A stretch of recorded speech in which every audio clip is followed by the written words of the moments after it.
Watchmen is set in an alternate timeline to the DC universe where superheroes had a very different origin.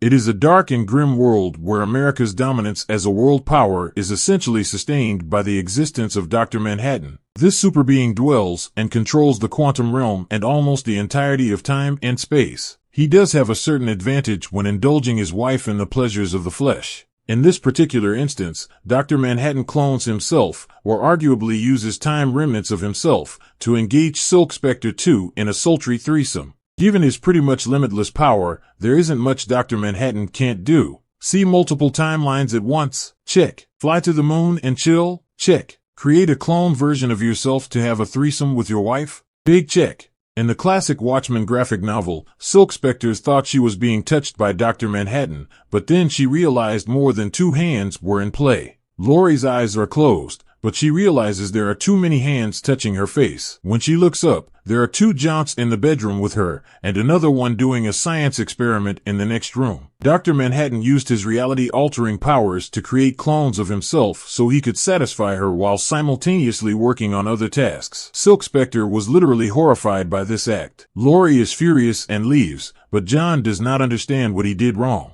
Dr. Manhattan tries to explain himself by saying he doesn't know what stimulates her anymore, but she is far angrier about his inability to give her his undivided attention than his bedroom games. She leaves in a rage. He is having problems in his relationship with Lori Jespeksik when he multiplies himself, and she finds out that one of him had been working while she was being romantic with another, so she walked out on him, going to meet up with Dan Drayberg. It's pretty rare to see threesomes in DC Comics, even if 1/3 of the trio is a clone. More importantly, it tells us a lot about how Doc has changed in his relationship with Lori. If Dr. Manhattan thinks this is a good idea, well, clearly he's never been married.